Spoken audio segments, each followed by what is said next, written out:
Hi everyone, I'm Sarah, editor at SmartCitiesWorld.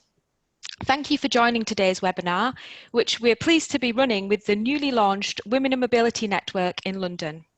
Today I'm going to be joined by some great women in the sector who are going to talk about what it's like to work in the transport sector as a woman, how we can encourage more people into it, and their vision for the future in the sector at this challenging time. So I'm pleased to be joined by Sandra Witzel, who is the Head of Marketing at SkedGo, Eleanor Chappell, the Senior Policy Advisor, Future of Transport, and Co-Chair of the Gender Equality Network at the Department for Transport, Sophia Nadur, the Director of Innovation and Marketing for Advanced Mobility at BP.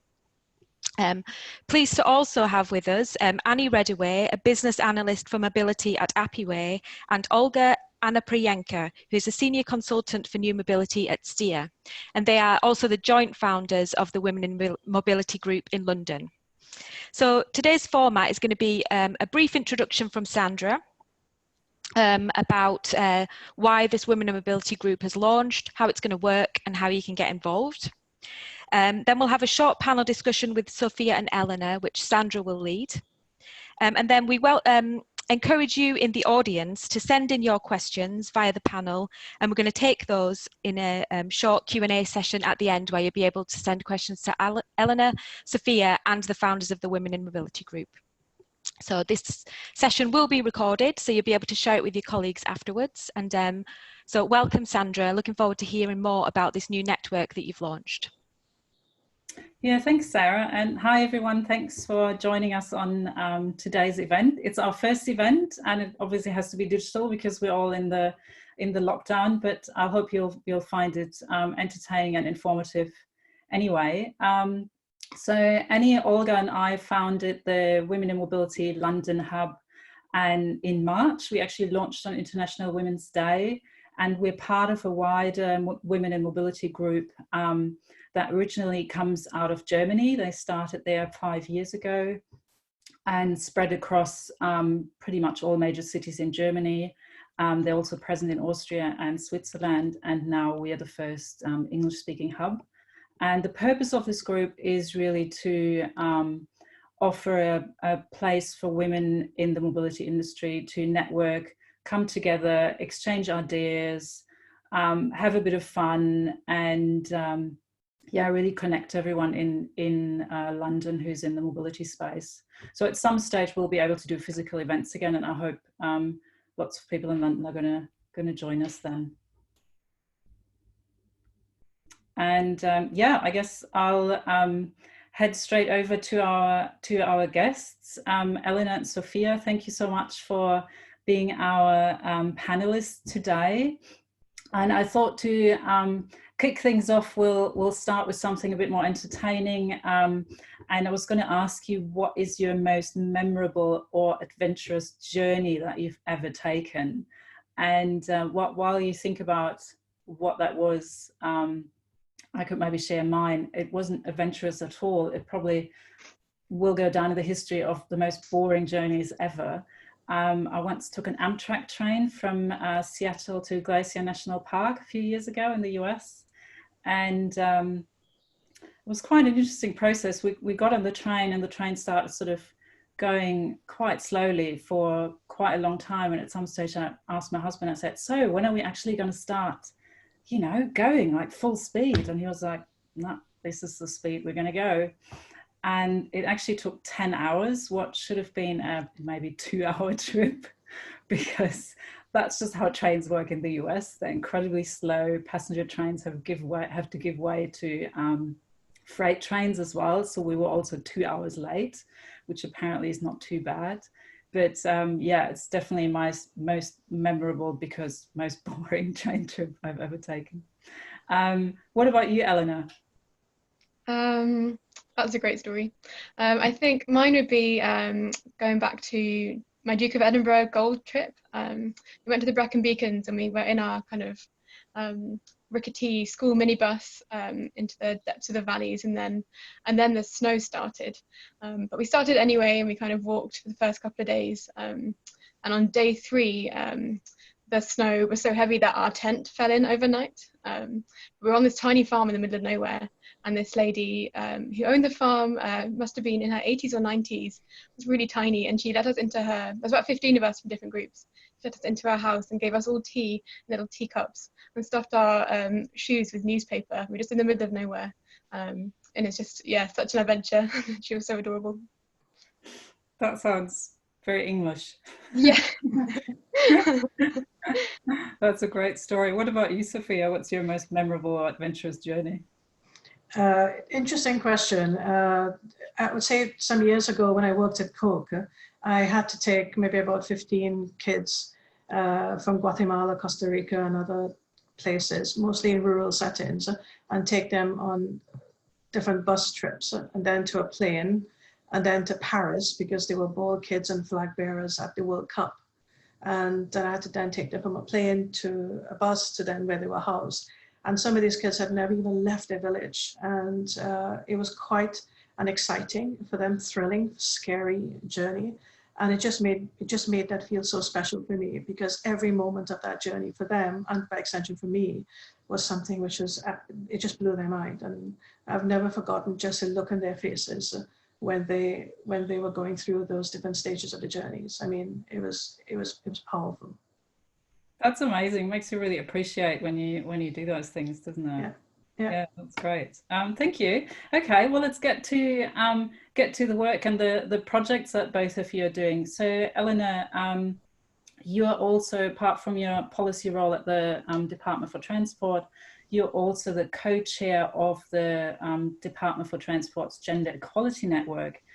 So how did you get involved with that, and what do you actually do there? And also, are there any highlights or special achievements that you'd like to share with us? Yeah, sure. So I joined the Department for Transport in May 2017, and heard about the Gender Equality Network quite quickly, and thought sounded like a great way to get to know some people outside of my team, and obviously was really interested in gender equality before I joined transport, but kind of always had this feeling that gender and transport were really intrinsically interlinked and really important to think about. You know, as having experienced transport as a woman, and kind of felt not always that safe, or not being safe at certain times, I felt like gender and transport probably isn't always thought about in the way that we might want it to be.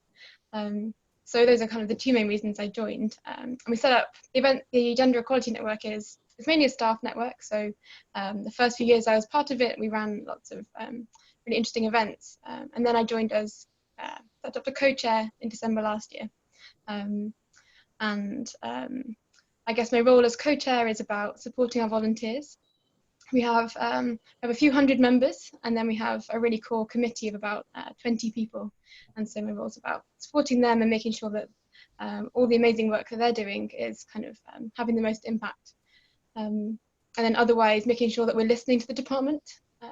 We are representing all the staff, and so a really important role is to kind of make sure that there's those spaces to hear what people's experiences are in DFT, particularly women who are underrepresented and have a lot of their own challenges, and understanding what those are so that we can kind of fight their corner at senior meetings, and create the spaces for them to themselves kind of drive forward change. Things that we're most proud of. There's so much activity all the time. We've got loads of great clubs, like a book club and a walking club and a running club, and they're just a great way to create that sense of community and those spaces for discussion. But some of the big things that we've done are we created a domestic abuse charter last year. So kind of noticing that pretty significant gap in the department's offer, and working with HR, who are really supportive, and with our senior leaders too, to make sure that we were offering the right support, both to staff and to their line managers as well. That sounds amazing. So apart from the book club and the other sort of hiking, more leisurely things, what are other events that you organise? So obviously we do lots of events around International Women's Day, Equal Pay Day, Mental Health Awareness Week, lots of events around that too. We had the Year of Engineering last year.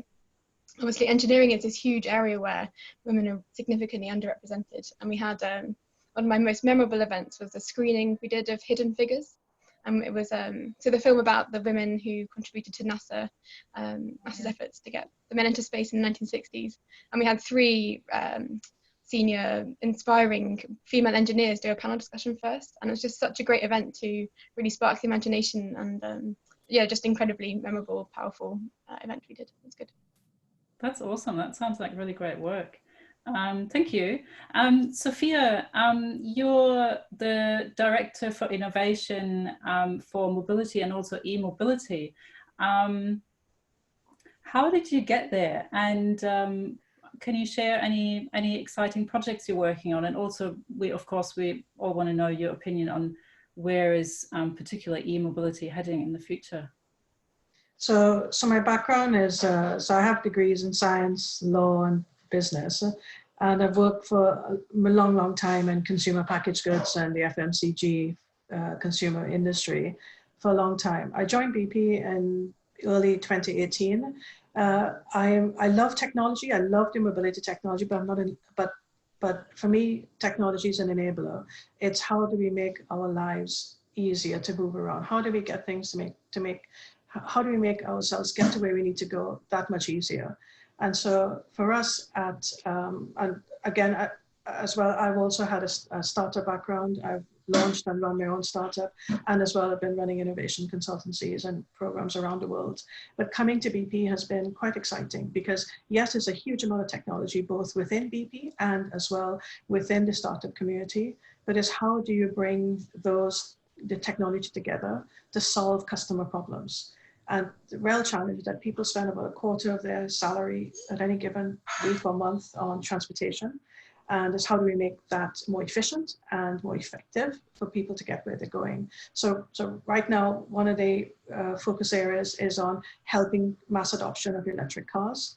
And how do you do that? One of the big barriers is charging or range anxiety. So one of my key jobs is to help build out the infrastructure to make sure that people can get where they're going and can adopt cleaner forms of transport, and as well enable more digital, more seamless, more connected types of services, because actually that's what people want more and more. And so that's kind of been my job, and that's been the type of activities I've been focused on a lot with startups, so engaging a lot with the ecosystems around the world and bringing in some new technology, new business models to help us find great solutions that fit the needs of people from not just in developed world, but also in developed worlds as well. So it's a lot of fun. I mean, obviously COVID-19 is in a way making people second guess some of the business models. So we're at home more often, so maybe we're not using a ride-hail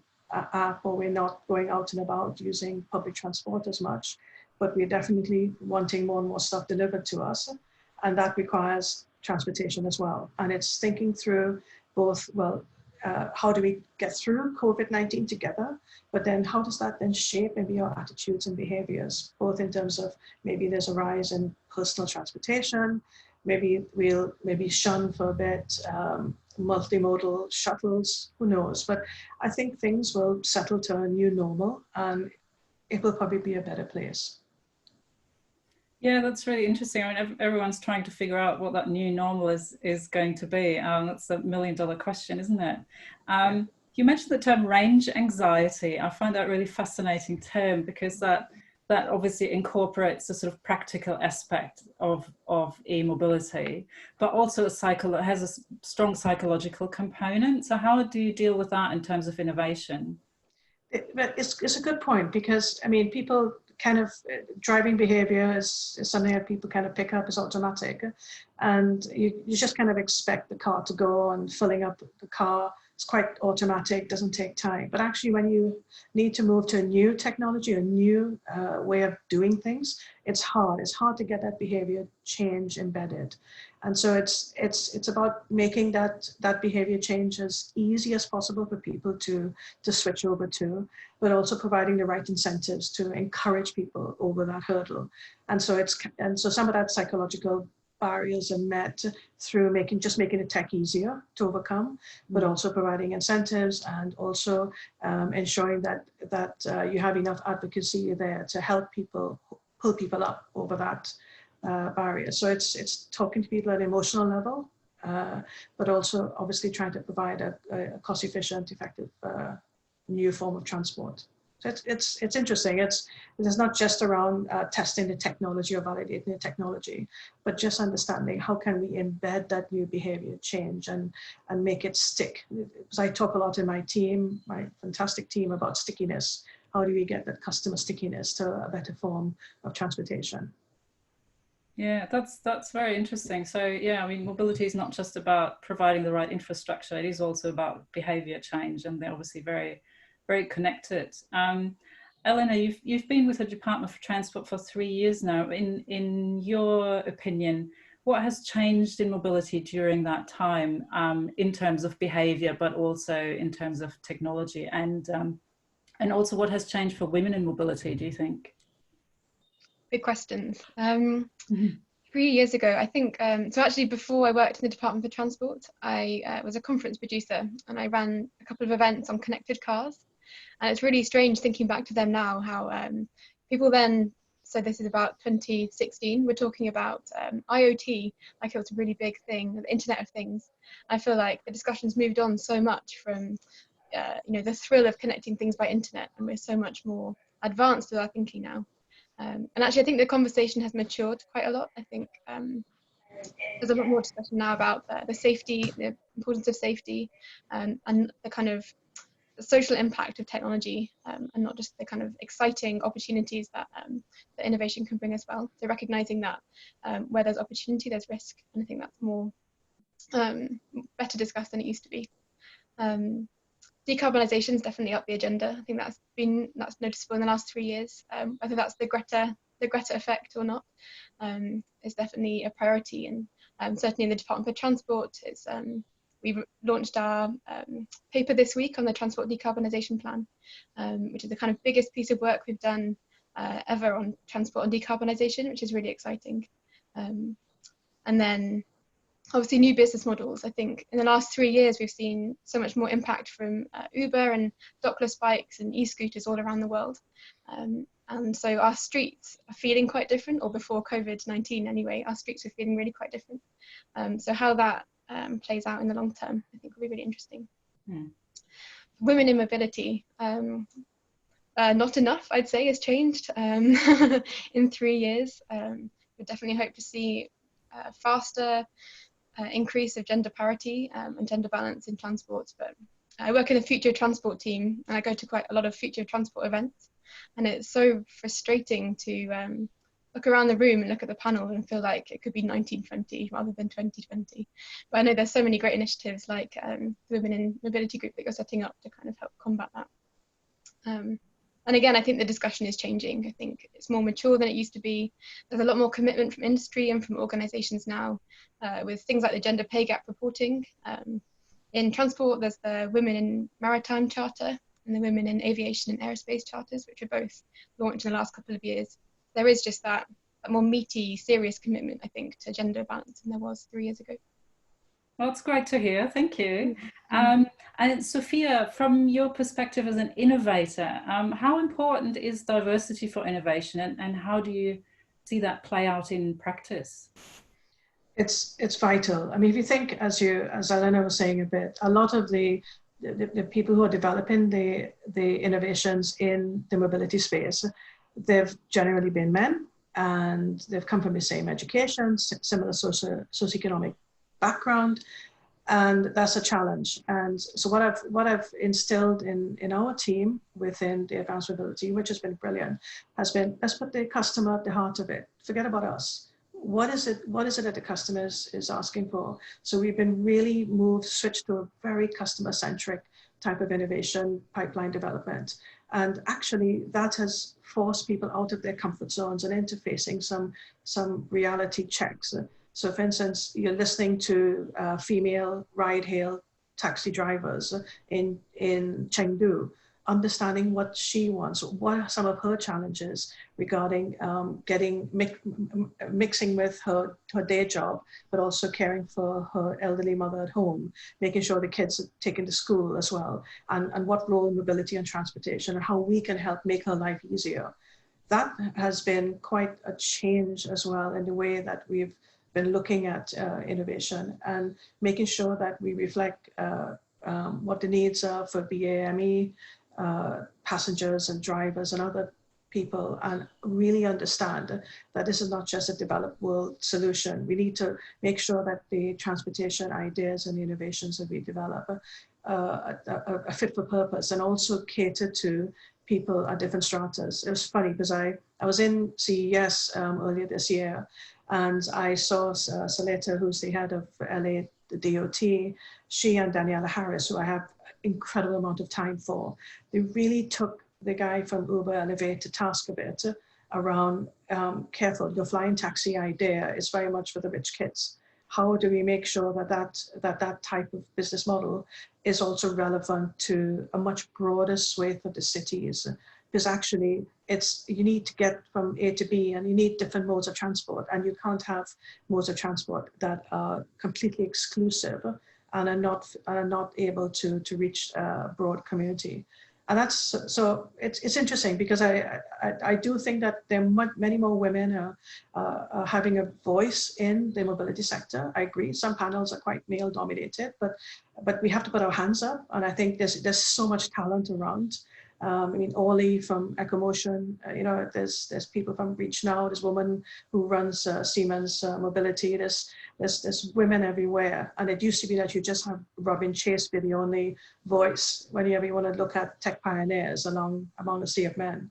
But I think women as well are bringing a different focus to innovation and are putting customer at the heart of the offer. Not that men can't, men are able to, but it's a different type of perspective in how we build sustainable business models. Yeah, it's that mix and that synergy as well that brings the innovation, doesn't it? It's very much a marketing approach too, to look at your audience and really study your audience in depth and not just market something from your own perspective. That was very interesting, thank you. And Eleanor, what else do you think needs to be done to get more women active, not just in mobility, but in the sort of wider transport and tech sector? Sure. Just before I answer that, just to go back on the previous point, we're thinking a lot in government about the impact of future of transport on different segments of society. We actually have a call for evidence open currently, asking exactly that, like how can innovation in transport, automation, electrification affect people from ethnic minority backgrounds or across all the protected characteristics. So if you're watching this, I really encourage you to respond to that if you have some evidence available. It's on gov.uk. But otherwise, in terms of things that we can do, the permanent secretary in DFT, Bernadette Kelly, is actually really personally passionate about this, and she held a roundtable with loads of CEOs and female leaders in transport last year, and to answer this exact question. It was really interesting what they came up with in a kind of brainstorming session. And they said kind of 3 things that we need to do as a sector. And the first one is really to tackle our image. So I think this goes for transport and energy and tech, where gender balance is pretty much hovering around the 15 to 20% for women. So kind of getting out of that high-vis jackets and hard hats image, or stuck in a dark room with a laptop kind of perception, and really shake up how we present the sector. So that's targeting not only children, you know, to kind of get that pipeline going in the schools, but also parents and teachers. Kind of easy to miss those out sometimes. And also advertising ourselves better. So if we want to reach out to, for example, middle-aged women, I guess, or younger women, then Working Mums is a really great website for putting your adverts out there. And actually our vehicles and certificate agency, who are a kind of arm's length body of DFT, do that by default now. They advertise all their jobs on that Working Mums website. The second thing was cultural change. So that's seeing what are the barriers to entry for women in transport. Is it flexible working? Is it shared parental leave? How can we carve up jobs more creatively to create more part-time opportunities? And that's something that certainly in DFT, ministers and our leaders are really pushing, and that's been really amazing. We actually have a DG job share now, so a Director General job share, which is a really big deal because they're just such brilliant. It's just really great to see senior leaders kind of representing the shared job role. And thirdly, evidence and data. So recognizing that we don't really fully understand this issue yet. Are we really understanding exactly what percentage of women are applying for jobs, making it to interview stage, getting the jobs? You know, what's all the data around why people want to leave an organization? Are we having enough exit interviews? So really kind of talking to people and looking at your data, which I imagine all organizations do have, and just challenging it and then having those discussions. Okay, thank you. Yeah, so it's very much a multifaceted approach that we need, isn't it? There's no one easy answer. It's lots of lots of different angles, from data to infrastructure to getting the word out, to be seen, to start with education.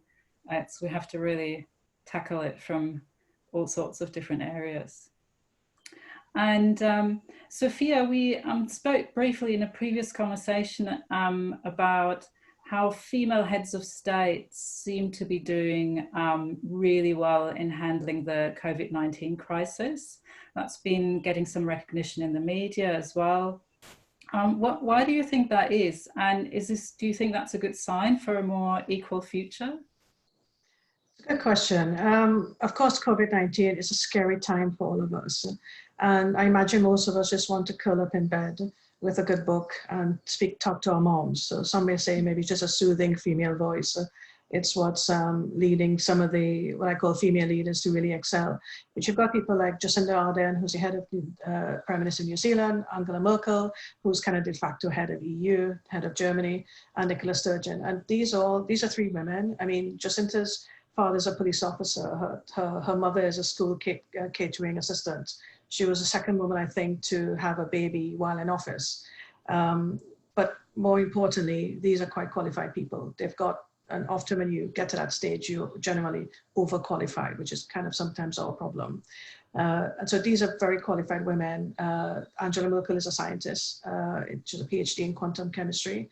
And these women have, I think, done what some of the male leaders haven't been able to do, which is show some empathy, show some humanity around what is a huge personal crisis, not just the people who are in the front line working to save our lives, but people who've lost loved ones who are just scared. So they've shown a particular empathy, which is quite, maybe it's a female quality, but it's clearly on show. But also they've listened to scientists, they've been fact-based, and they've been quite, I would say, collaborative in trying to get to the heart of what it is that will get the individual communities and cities and countries through this crisis. And also they've been very good at operating at a global scale. In other words, reaching out to other leaders, other countries to be able to share best practice, share knowledge, share materials, share stuff. And I think that in a way has really touched me a lot through this crisis. You're seeing a different type of leadership style, which is really encouraging.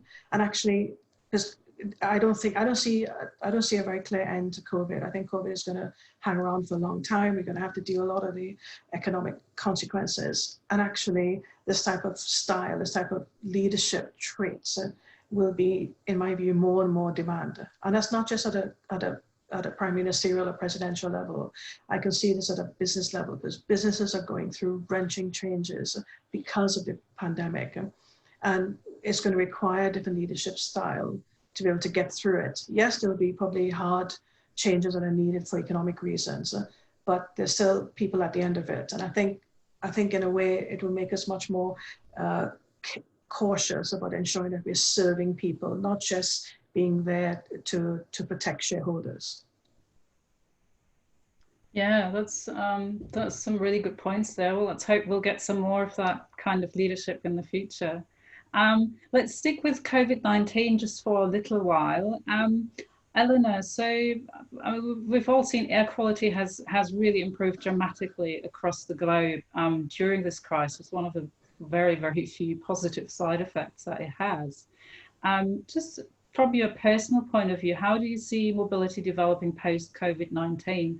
Are we going to go back to our old ways, or is this very significant improvement in air quality is something that we're going to keep in the back of our minds and actually try and change for the better. What's your opinion on that?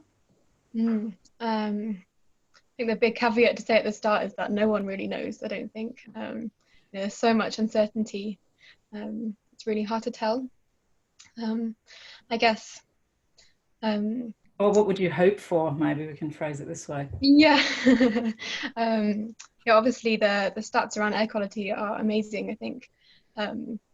If you look at Wuhan, however, in China, the retreat back to the kind of pollution they had before, now that they've kind of gone back to normal almost, their air quality has kind of decreased back almost to normal or pre-COVID levels.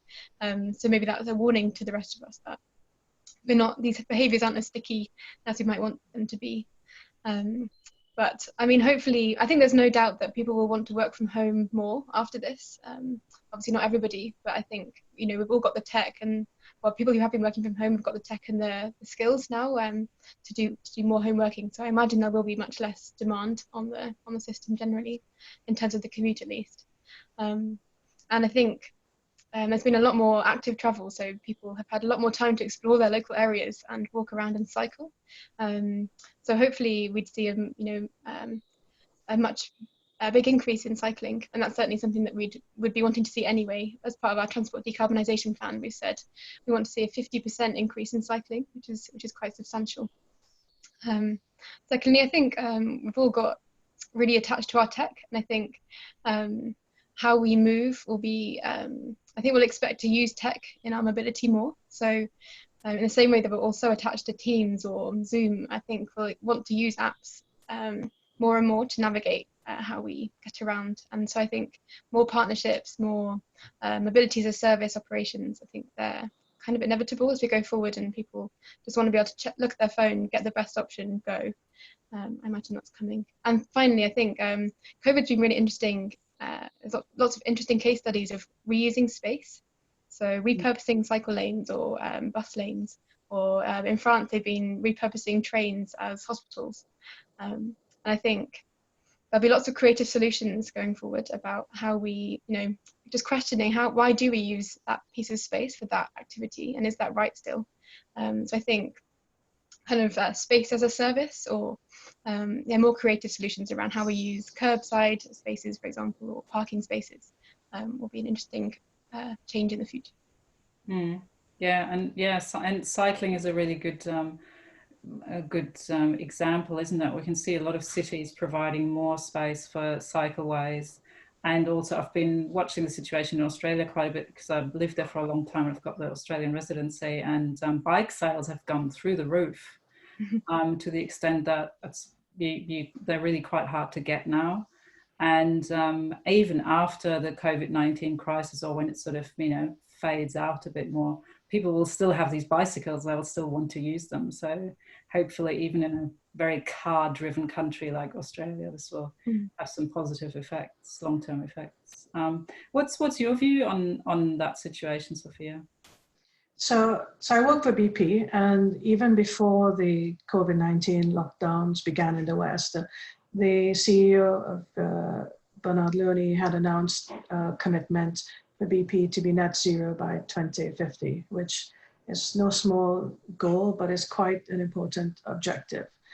So, and then now we've had COVID-19, are we going through it? And I mean, you look outside, the sky is bluer. There's so much evidence that in a world which is cleaner, where we're using cleaner forms of transport, it can only be a better thing for the planet. And so I think from a short term, yes, I think business will business can't go back to normal, because there's no normal. The economics are going to not allow that.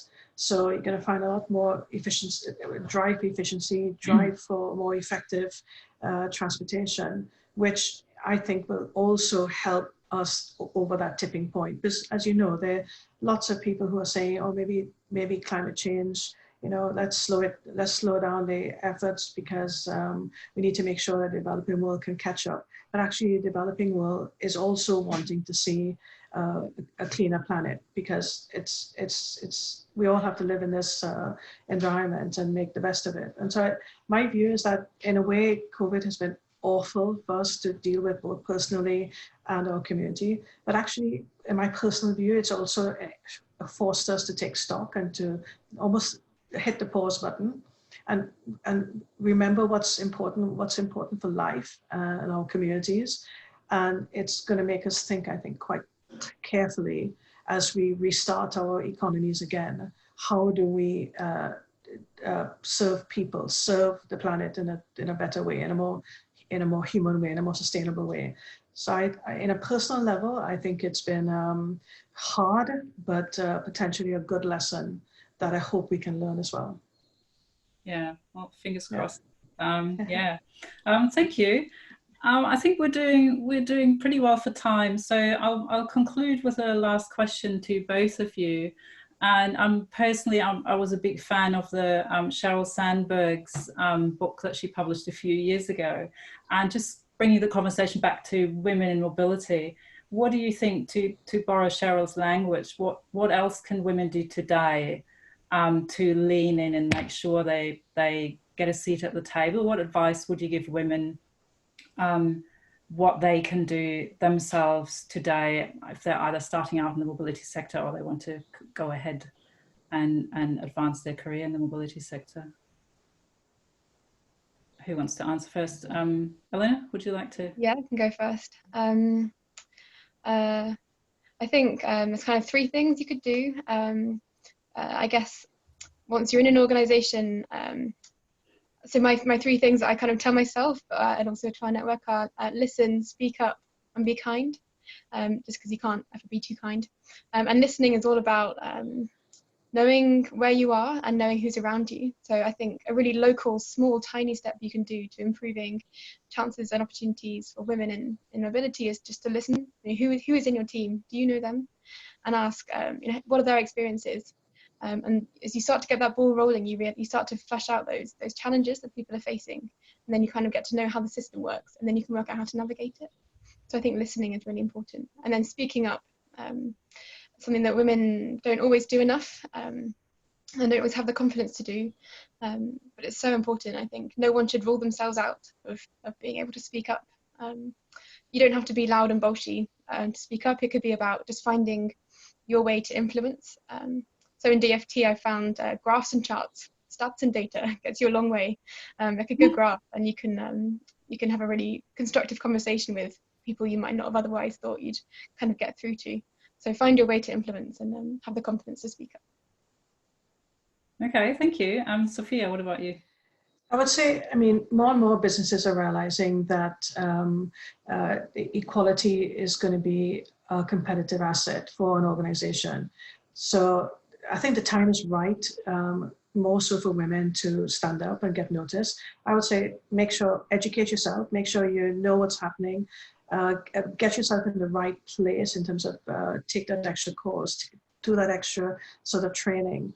But also networking is important, both inside and outside of the organization, because oftentimes companies look outside to find the new tech talent, the new sort of mover and shaker, and sometimes forgets the people that are inside. So make sure you also build your network outside. It doesn't just make you a better person, it doesn't just build your confidence, but it also ensures that you are available and you're known when the promotion opportunities come and the chances to get involved in projects. And for me, what's worked for me in my time is then find a mentor, find somebody, but be a mentor. So I'm at the age now that, yes, I still obviously need a mentor for many things, but I'm also trying to be a mentor and a coach to others. And that's, for me, is personally, because I just can't wait to see the next generation just do even better. There's so many women there who are just knocking at that door, and I think what Cheryl was trying to say in her book was, you need to lean in. You need to put your hand up and say, I'm ready, because we always feel we have to be 150% before we're ready, but actually we're ready. But there's things around education, networking, and make sure that you put your hand up as well to grab that opportunity. Yeah, great. And I hope we can provide the right environment for that in our Women in Mobility London hub. Thank you so much, both. That was really interesting. I could just keep talking to you for another hour, I think, but I'll hand over to Sarah for the Q&A. I think we've got some audience questions. Brilliant. Thank you so much, all of you, for that. One of the questions that I wanted to ask is whether any of you have any sort of examples of the types of things that might be perhaps overlooked when we have a less diverse workforce. So I think there was some research in the US that in some cities, some women were ultimately paying more for transit because they were more likely to be harassed at night on public transport, so they were using ride hailing and taxis, and that's kind of a knock-on effect which might not be considered. So I wondered if any of you have any examples of the types of things that you might see, or the types of areas you think, you know, could be affected by having a less diverse workforce. Sophia, perhaps do you have any? So I could use example a bit around the female ride-hail drivers. So because women and men use transport quite differently. Yeah, and understanding that the way that women use transport and the way that women, let's say female ride-hail drivers, their needs are quite different, and making sure you understand what their needs are, but also meet those needs. Because actually having female ride-hail drivers have been actually led to much lesser churn, much higher retention. And you know the retention cost for a lot of ride-hail companies is what single most biggest cost for them to manage. So it's understanding that actually there's a big pool of drivers, of women or minority, ethnic, or whatever it is, understanding what their needs are and meeting those needs, because actually it has good business sense as well. Yeah, excellent. Does anyone else have any interesting examples to share there? I can offer one. I imagine lots of people have read Caroline Criado Perez's book on called Invisible Women, and she talks about the fact that the models that are used for crash safety tests are largely still male, shaped around the male body, and still today I think women are 47% more likely to be seriously injured and 17% more likely to die in crashes. And it just strikes me that if we had a better gender balance in transport, why would we be just using male bodies as the crash test dummies? I think we'd have a better balance there for sure. Definitely. Any other examples, or we can move on to the next question?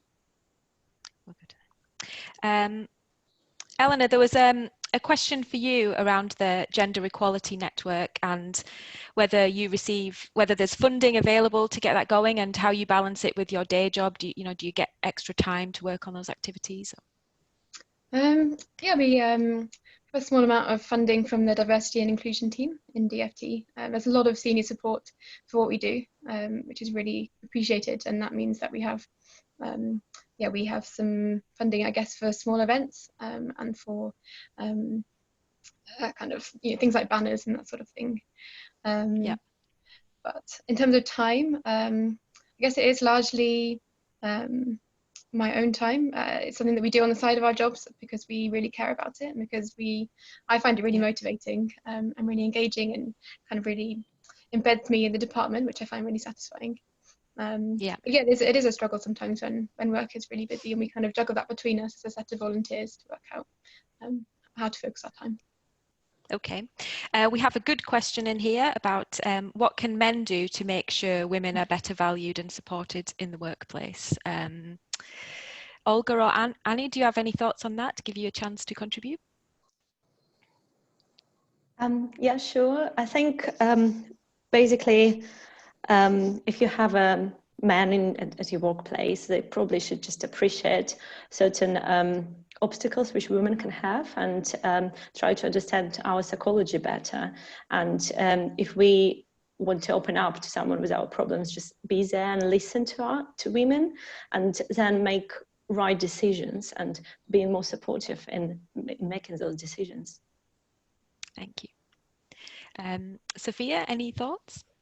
It's funny because often when you're sitting in a meeting, sometimes you're looking at, let's say, a new technology offer. Instantly, many of my main colleagues go straight to, oh, that's cool tech, and how can we get that tech? And I want to try this tech. And actually, hold on, you know, you need to understand, is this what the customer wants? And actually, what I'm finding more and more is that men who are listening as well, and it's not just listening to women with their voices, but what is being said, and actually the listening and being open-minded to a different way of approaching a problem, approaching how do you get to a solution, has been extremely valuable in getting us to a better solution overall. And I think a lot of men, I'm not just saying young men, but a lot of men generally are starting to understand that actually, yeah, it's not just about a cool tech, but it's about how do you enable a new offer that's relevant to the customer. And so, and that I think is this openness to hearing a different voice is important, because otherwise you end up not having, you just have a same monotone voice in meetings, and that doesn't really help. Eleanor, any thoughts?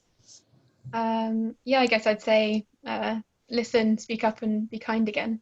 On listen, I think getting feedback is a really good piece of advice for lots of people at any level and any gender. I think particularly for men who maybe haven't thought about talking to women specifically before, or people from different ethnic backgrounds or different ages or different religions. You know, I think you can't get enough feedback if you're going to implement a policy that affects your recruitment or your team structure. Just get feedback on it from people who aren't like you first. Be the main thing. Sandra? Yeah, maybe from a very personal perspective, also be supportive. I think that's really important. I work at SkedGo. I work in a tech company that has more, obviously, well, unfortunately, more male employees than female. It's not very balanced, but both my bosses are incredibly supportive. So, for example, when I brought up the Women in Mobility Network and said I'm thinking about starting the London hub, they couldn't have been more supportive, which makes all the difference, I think. Yeah. Annie, any final thoughts from you? I think all excellent points. I think to build on what Olga was saying about kind of understanding the different ways of thinking, is often women are more of a type to wait for recognition than to push forward. And I think there's a massive diversity of women. I've worked with some who are very, I don't like the word pushy actually, because it actually brings a negative connotation. In fact, a lot of negative words are associated with women. You've got bossy, as opposed to a man might be forward thinking, or it's we've got a lot of negative words associated with us. So when you see women who work hard, be aware that they may not necessarily be wanting to speak up to push themselves forward because they see that as a negative thing. So even when you've got different women in a team and some push themselves forward and some don't, just make sure to take time to listen to all of them. And I think the same for men as well. I think one thing that's really good recently, I mean, the He for She campaign is also bringing in men who aren't necessarily showing those characteristics as well.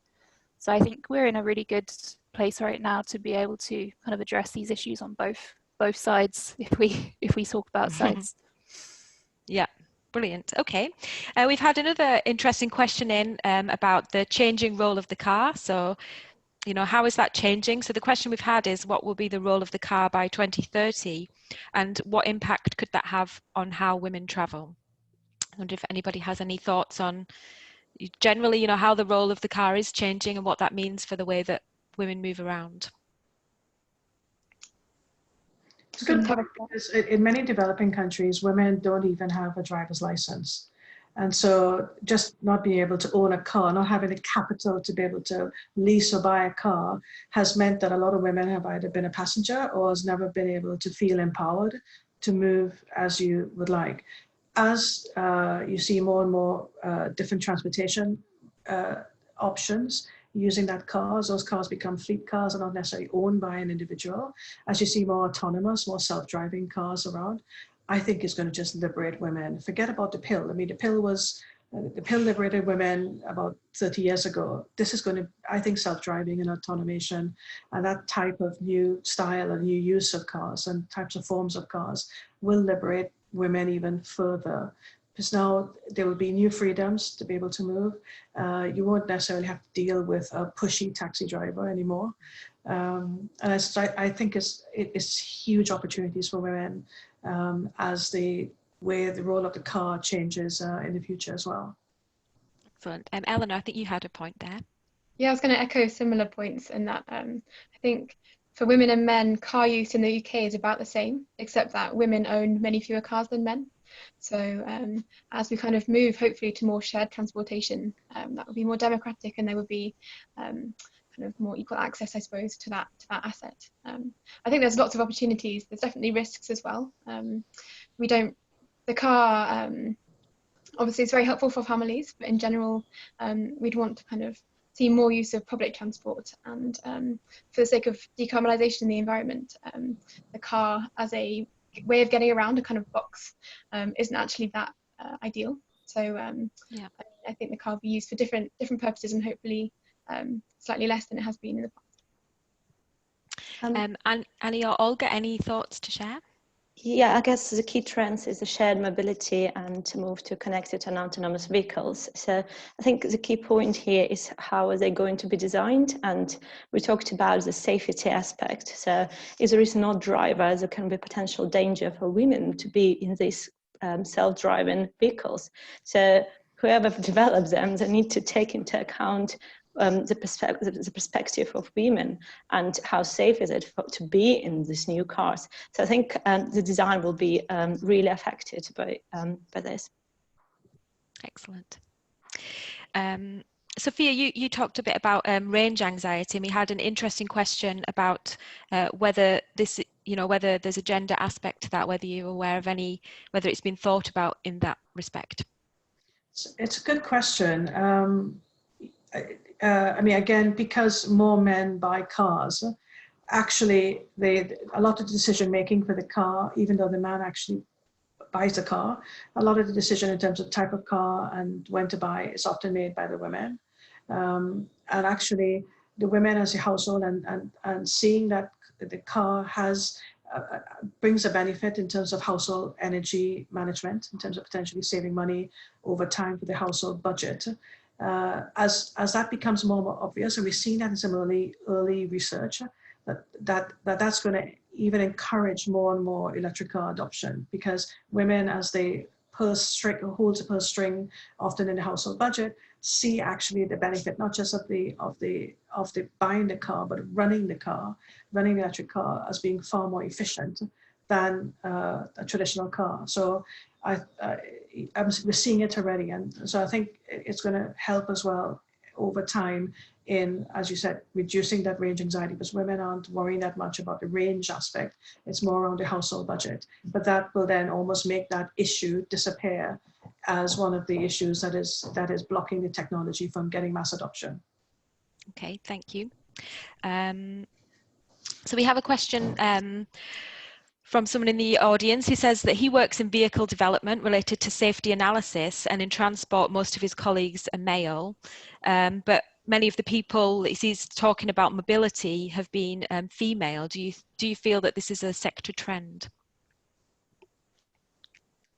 Any thoughts on sort of areas where there's more of an imbalance, or where things are improving? Or I think, I mean, traditionally, as we said earlier, most of the automotive engineers and many of the vehicular OEMs have been quite male dominated, and part of the startup autobahn ecosystem in Stuttgart. And you see within the ecosystem, most of the participants who join it are still men. And I don't think that will change in the short term, but actually it might be that that's the sort of back-end design stage, but actually you're finding businesses are more and more actually trying to understand what does the customer want. And often that conduit, that sort of mouthpiece is being delivered, that storytelling is being delivered by women. So you're finding that the composition of the engineering teams, when it comes to safety and other aspects, will change or are changing already. And we're seeing it as well in BP in different parts of the business as well. Okay, so I want to close by asking each of you, what transport innovation or shift are you most excited about that's going to improve our quality of life in cities over the next 10 years? So Sandra, can we start with you? Yeah, I think it's something that we touched on earlier when we spoke about how the mobility world is changing, also in light of the current crisis. And I think it's that multimodality of transport and mobility that will make a big difference. So that people are able to be less reliant on their car, but can use other transport modes that are less polluting. And also, I think what's really exciting is to see how forceful a lot of cities are pushing to improve air quality. I think a lot of the progress that we'll see will come from city governments and their policies and their will to change the current situation. I think that's a really exciting trend. Thank you. Olga?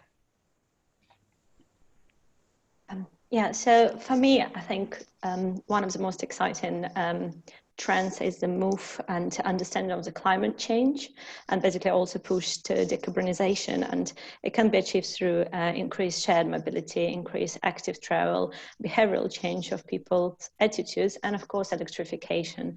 So I'm excited to see more electric vehicles on the road, both for freight and for passengers. Annie? Yes, so you asked about kind of exciting innovation in cities, and I actually come originally from Dartmoor, so I'm really interested in a lot of the things that are happening in the rural areas to try to connect people who don't have access to public transport.